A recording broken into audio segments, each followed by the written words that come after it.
ಈಗಾಗಲೇ ನಮ್ಮ ಪಕ್ಷದಲ್ಲಿ ಬಹಳ ಸ್ಪಷ್ಟವಾದಂತಹ ಒಂದು ಪ್ರಕ್ರಿಯೆ ಇದೆ.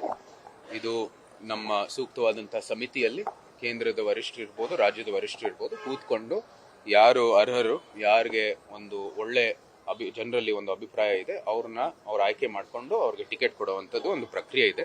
ನಾವು ಯಾರು ಕೊಡ್ತಾರೋ ಇಲ್ವೋ ಅಂತ ಹೇಳುವಂಥದ್ದು ನಮ್ಮ ಯಾರಲ್ಲೂ ಕೂಡ ಆ ಒಂದು ಹೊಣೆ ಇಲ್ಲ. ಅವ್ರವ್ರು ಮಾಡ್ಕೊಳ್ಳುವಂಥದ್ದು ಪ್ರಕ್ರಿಯೆಗೆ ನಾವೆಲ್ಲ ತಕ್ಕ ಒಂದು ಹೋರಾಟ ಮಾಡ್ತೀವಿ.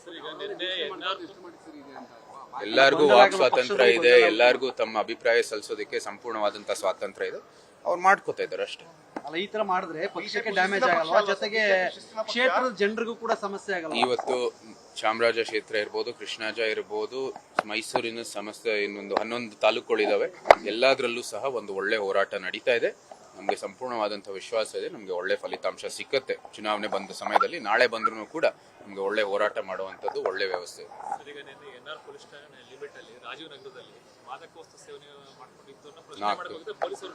ನಾಲ್ಕು ಜನ ಹಲ್ಲೆ ಮಾಡಿರ್ತಕ್ಕಂಥದ್ದು. ಈಗಲೂ ನಾನು ಅದರದ್ದು ಒಂದು ಎಕ್ಸ್ ಅಲ್ಲಿ ಒಂದು ಆಗ್ಲೇ ಸ್ಟೇಟ್ಮೆಂಟ್ ಅನ್ನು ಕೊಟ್ಟಿದ್ದೀನಿ. ಈಗ ನಿರಂತರವಾಗಿ ನಡೀತಾ ಇರ್ತಕ್ಕಂಥ ಒಂದು ಸಮಸ್ಯೆ, ಕಾನೂನು ಮತ್ತು ಸುವ್ಯವಸ್ಥೆ ಸಂಪೂರ್ಣವಾಗಿ ನಮ್ಮ ರಾಜ್ಯದಲ್ಲಿ ವಿಫಲ ಆಗಿದೆ. ಬಳ್ಳಾರಿಯ ಒಂದು ಪ್ರಕರಣ ಇರ್ಬೋದು, ಹುಬ್ಳಿನಲ್ಲಿ ನಡೆದಿರ್ತಕ್ಕಂಥ ಪ್ರಕರಣ ಇರ್ಬೋದು, ಇವತ್ತು ಇಲ್ಲಿ ಮೈಸೂರಿನಲ್ಲಿ ಹಿಂದೆ ಡ್ರಗ್ಸ್ ಕಾರ್ಖಾನೆ ಪತ್ತೆ ಆಗಿರ್ತಕ್ಕಂಥದ್ದು, ಬೆಂಗಳೂರಿನಲ್ಲಿ ಇನ್ನೊಂದು 2-3 ಪತ್ತೆ ಆಗಿದೆ. ನಂತರ ಇಲ್ಲಿ ಡ್ರಗ್ಸ್ ನಶಾಲಿ ಇರತಕ್ಕಂಥ 4 ಯುವಕರು ಪೊಲೀಸ್ ಕಾನ್ಸ್ಟೇಬಲ್ ಮೇಲೆ ಹಲ್ಲೆ ಮಾಡಿದ್ದಾರೆ. ಹಿಂದೆ ಉದಯಗಿರಿ ಠಾಣೆ ಮೇಲೂ ಕೂಡ ಹಲ್ಲೆ ಮಾಡಿರ್ತಕ್ಕಂಥದ್ದು. ಈ ಥರ ಕಾನೂನು ಮತ್ತು ಸುವ್ಯವಸ್ಥೆಗೆ ಸಂಬಂಧಪಟ್ಟಿರ್ತಕ್ಕಂಥ ಸಮಸ್ಯೆಗಳು ನಾವು ಉಲ್ಲೇಖ ಮಾಡ್ಕೊಂಡು ಹೋಗ್ತಾನೆ ಇರ್ಬೋದು. ಸಮಸ್ಯೆಗಳು ಈಗ ಹೆಚ್ಚಾಗ್ತಾ ಇದ್ದಾವೆ ರಾಜ್ಯದಲ್ಲಿ.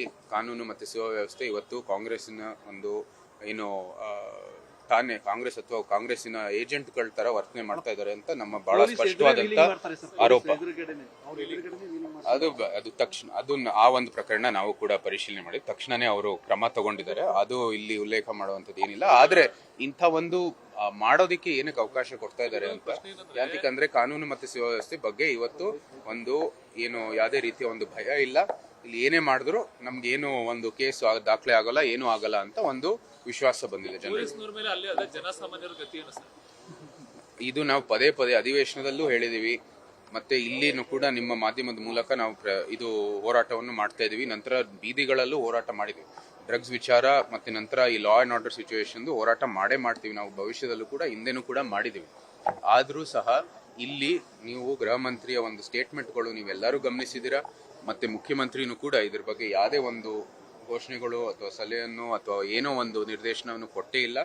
ಯಾರು ಕೂಡ ಇದಕ್ಕೆ ಸರಿಯಾದಂಥ ರೀತಿಯಲ್ಲಿ ಪ್ರತಿಕ್ರಿಯೆ ಕೊಡ್ತಾ ಇಲ್ಲ ಆಡಳಿತ ಪಕ್ಷದ ವರಿಷ್ಠರು. ಆಗ್ಲೇ ಸ್ಟೇಟ್ಮೆಂಟ್ ಕೊಟ್ಟಿದ್ದೀನಿ ಅದರದ್ದು.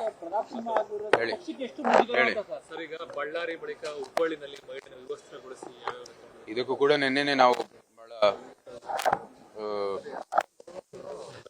ಇದು ಅತ್ಯಂತ ಗಂಭೀರವಾಗಿ ರಾಜ್ಯ ಸರ್ಕಾರ ಇದ್ರ ಬಗ್ಗೆ ಒಂದು ಪರಿಶೀಲನೆ ಮಾಡಬೇಕಾಗಿದೆ, ಕಠಿಣ ಕ್ರಮ ತಗೊಳ್ಬೇಕಾಗಿದೆ. ಯಾವುದೇ ಒಂದು ಹೆಣ್ಣೇನೆ, ಮಹಿಳೆಯೇನೆ, ಅದು ಬಹಳ ಮುಖ್ಯವಾಗಿ ನಮ್ಮ ಎಲ್ಲರ ಒಂದು ನಿಲುವು. ಕಾನೂನುಬದ್ಧ ರೀತಿಯಲ್ಲಿ ಕ್ರಮ ತಗೊಳ್ಳೋದ್ರಲ್ಲಿ ಏನು ಸಮಸ್ಯೆ ಇಲ್ಲ. ಆದರೆ ಇಲ್ಲಿ ಅವ್ರ ಮೇಲೆ ಹಲ್ಲೆ ಮಾಡಿರ್ತಕ್ಕಂಥದ್ದು ಎಲ್ಲರ ಒಂದು ಅಭಿಪ್ರಾಯ.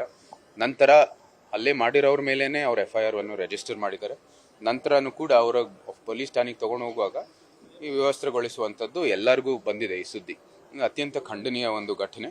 ನಾವು ಮುಖ್ಯಮಂತ್ರಿ ಇರ್ಬೋದು, ಗೃಹ ಸಚಿವರು ಇರ್ಬೋದು, ಇಬ್ರು ಸಹ ಈ ಅಧಿಕಾರಿಗಳು ಯಾರು ಇಂಥ ಒಂದು ವರ್ತನೆಯನ್ನು ತೋರಿಸಿದ್ದಾರೆ ಅವ್ರ ಮೇಲೆ ಸೂಕ್ತವಾದಂತಹ ಕಠಿಣವಾದಂಥ ಕ್ರಮವನ್ನು ತಗೋಬೇಕಾಗಿದೆ.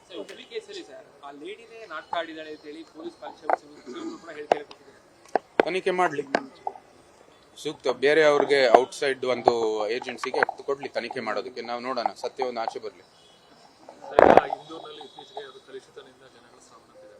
ಇಲ್ಲಿ ಕೂಡ ನದಿಗಳು ಕಲುಷಿತ ಆಗಿದಾವೆ. ಈಗಾಗಲೇ ನಾವು ಹೇಳಿದೀವಿ, ಅಮೃತ್ ಯೋಜನೆಯಲ್ಲಿ ನಮ್ದು ಕೂಡ STPIಗಳು ಮಾಡೋದ್ರಲ್ಲಿ ಡ್ರೈನೇಜ್ ಕೂಡ ನೀವು ಒಂದು ನೆಟ್ವರ್ಕ್ ಕೊಡೋದಕ್ಕೆ ಬಹಳ ವ್ಯವಸ್ಥೆಯನ್ನು ಮಾಡಿದೀವಿ. ಇವತ್ತು ಯಾಕೆ ಇದು ಶೀಘ್ರದಲ್ಲಿ ಅಥವಾ ಒಂದು ಗುಣಮಟ್ಟದ ವ್ಯವಸ್ಥೆ ಬರ್ತಾ ಇಲ್ಲ ಅಂತ ನೀವು ರಾಜ್ಯ ಸರ್ಕಾರ ಪ್ರಶ್ನೆ ಮಾಡಲೇಬೇಕಾಗಿದೆ. ನಮ್ಗೆ ಎಷ್ಟೋ ನೀರಾವರಿ ಯೋಜನೆಗಳು ಕೇಂದ್ರದಿಂದ ಬಂದಿದ್ರೂ ಸಹ ಇವರು ಸರಿಯಾದ ರೀತಿಯಲ್ಲಿ ಅದರ ಬಗ್ಗೆ ಒಂದು ಕ್ರಮ ತಗೊಳ್ತಾ ಇಲ್ಲ. ಇದು ಬಹಳ ಒಂದು ಖಂಡಿಸುವಂಥದ್ದು ಒಂದು ಪ್ರಕರಣ ಅಂತ ಹೇಳ್ಬೋದು. ಅವರು ನಿಜಕ್ಕೂ ಒಂದು ಕೈ ಜೋಡಿಸ್ಕೊಂಡು ಒಳ್ಳೆ ಕೆಲಸ ಮಾಡಿದ್ರೆ ಒಳ್ಳೆ ವ್ಯವಸ್ಥೆಯನ್ನು ನಾವೆಲ್ಲರೂ ಕೊಡ್ಬೋದು. ಕಾವೇರಿ, ಕಪಿಲ, ನಮ್ಮ ಲಕ್ಷ್ಮಣ್ ತೀರ್ಥ ಎಲ್ಲನೂ ಕೂಡ ಇವತ್ತು ಮಾಲಿನ್ಯ ಆಗ್ತಾ ಇರೋವಂಥದ್ದು, ಸುವೇಜ್ ನೀರು ಬರ್ತಾ ಇರೋವಂಥದ್ದು ಎಲ್ಲ ಕಡೆ ನಮಗೆ ಮಾಹಿತಿ ಇದೆ. ಅವರು ವೇಗವಾಗಿ ಇಂಥ ಒಂದು ವ್ಯವಸ್ಥೆ ಮಾಡಿದ್ರೆ, ನಮ್ಮ ಅಮೃತ್ ಯೋಜನೆ ಇರ್ಬೋದು, ಜಲ್ ಜೀವನಲ್ಲಿ ಎಲ್ಲನೂ ಕೂಡ ಇದಕ್ಕೆ ವ್ಯವಸ್ಥೆ ಇದೆ, STPI ಹಾಕೊಳ್ಳುವಂಥದ್ದು ವ್ಯವಸ್ಥೆ ಇದೆ. ಎಲ್ಲನೂ ಮಾಡಿದ್ರೆ ಜನರಿಗೆ ಅನುಕೂಲ ಆಗುತ್ತೆ. ನಾವೇನು ನಮ್ಮ ಒಂದು ಲಾಭಕ್ಕಾಗಿ ಹೇಳ್ತಾ ಇಲ್ಲ, ನಿಮ್ಮದೇ ಆದಂಥ ಮತದಾರರಿಗೆ, ನಮ್ಮ ಮತದಾರರಿಗೆ ಇದು ಒಳ್ಳೇದಾಗ್ಲಿ ಅಂತ ನಾವು ಸಲಹೆಯನ್ನು ಕೊಡ್ತಾರೆ. ನಿರ್ಭೀತ, ನಿಷ್ಪಕ್ಷಪಾತ, ವಿಶ್ವಾಸಾರ್ಹ ಸುದ್ದಿಗಳಿಗೆ ಮತ್ತೊಂದು ಹೆಸರಾಗಿರುವ News18 ಕನ್ನಡ ಈಗ ಆಪ್ನಲ್ಲೂ ಲಭ್ಯವಿದೆ. ದಯವಿಟ್ಟು ಇಲ್ಲಿರುವ QR ಕೋಡ್ ಸ್ಕ್ಯಾನ್ ಮಾಡಿಕೊಂಡು ಆಪ್ ಡೌನ್ಲೋಡ್ ಮಾಡೋದಕ್ಕೆ ಮರಿಬೇಡಿ. ನಿಮ್ಮ ಬೆಂಬಲ ಹೀಗೆ ಸದಾ ನಮ್ಮೊಂದಿಗಿರಲಿ. ಧನ್ಯವಾದ.